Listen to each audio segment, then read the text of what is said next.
Hey, this is Bobby Bo from Hamper Gold with Bobby Bo again, and we're going to be taking a look at some new innovations in gold panning. Again, Mike Pung from Gold Cube. All right, so the design of the gold pan hasn't changed that much in thousands of years. We've gone plastic like 50 years ago. We got some ripples in color, but now we're starting to get a little more innovative in design. So, Mike, why don't you show us about your Banjo pan here? Well, the Banjo pan is designed for two different things. Number one, finding the gold, and number two, processing material. Okay, we got a function that we call, it's called production panning, and if I can remember what it's called. All right, so basically what we're going to do, we got to get into an area and you put a shovel load in there. Now the nice part about the Banjo pan is you can fit a whole shovel into it. And can I interrupt you real quick? Sure. Hey folks, this is unclassified material here. Look at this. This is the size of the material going in here. Remember, gold sticks to rocks. All right, so make sure all your material that the gold stuck to. Got a pause button? Not really. That's all right. I can still hear you. We're live from the show. That's right. All right, so once we get a shovel load in here, we're gonna see if there's any gold. So we're just gonna take and we're gonna get it nice and loosened up, and then just pour it. It's like opening and closing a sock drawer. I mean, that's all there is to it. We're gonna get it all the way down to the bottom like that, and then those are our concentrates. Now, if I already know that there's gold here, I'm gonna take that pan, I'm going to put it in a bucket full of water and wash it out and take those concentrates home. Otherwise, I'm burning daylight.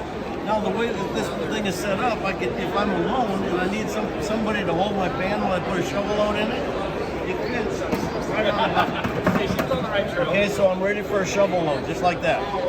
Okay, now, if I'm still looking for gold, then I'm going to take and process this down to the point that I can actually see the gold. So I'm going to get a little bit more water in the pan. I'm going to take and flood the neck, and I'm going to give it a jiggle. That's going to make sure that the gold that was in my concentrate is locked in my mat. And then I'm going to pour out the top. So now I can just treat it like a little sluice like that. So I've gotten rid of a lot of material just that quickly. Now I need to get the gold out of the mat. I'm going to take and pull the mat, put it inside the Banjo panning part of it. So I got it nice and clean. I'm going to take this mat and hold it behind the hole. When I hold it behind the hole, there's two things that's happening. I'm not losing that material, and I'm also not setting it on the rock and let the river steal it from me. Bust an ankle trying to chase it. And then we've got some material that's left in there. Well, that's where your nuggets and your pickers are going to go in there, but we're going to get it down into the pan here. Leave that underwater because we don't want this material ramping out and then losing it. Get into the habit of putting that right back in there again, because again, we don't want the river to steal it. Now, panning with this pan is just a little bit different. There's a ring that goes all the way around this outside edge. That's where we're going to center our gold. We're going to bring that gold down to the bottom. It's centered, covered up, and now we're going to dunk it and then pull it back. See how that material just kind of like it goes in and pulls off the top. Pull it off like that, and we're going to get it all the way down until there's just nothing but black sand, or about a tablespoon of material. Well, there's a lot of black sand that I know that was supposed to be in here that's not here anymore. Okay, so now we're going to get it into the bottom of the pan like that, and now you can pull that back, and then you can start seeing your gold. Yep, so you can see that gold in there. So Mike, with a little bit of practice, how long does it take you to process, well, it looks about 3 pounds, 4 pounds of material out of here, depending on the size of the rocks? How long does it take you to do one cycle? If I'm by myself and I've got a shovel in the bucket myself, it takes about 15 seconds to go from shovel to shovel to shovel, okay? If you got two people working together, one guy's already got a shovel load ready, you process it down to concentrates and swash it out into a bucket, I'm ready for another shovel load.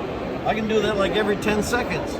In fact, on our website, goldcube.net, videos, go into the Banjo pan section, and then you can see the production panning video in there that Red and I are just messing around.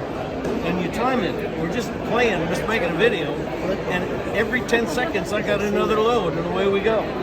That's fast, and that's why you call it production gold panning. I like to tell people you're not going to get rich doing it this way, right? No. This is how you find the gold, and you got to find a way to process it. Folks, the advantage of having a pan that you can process out that much material that quickly is that in several places, like here in Washington State, you're heavily regulated on what you can use.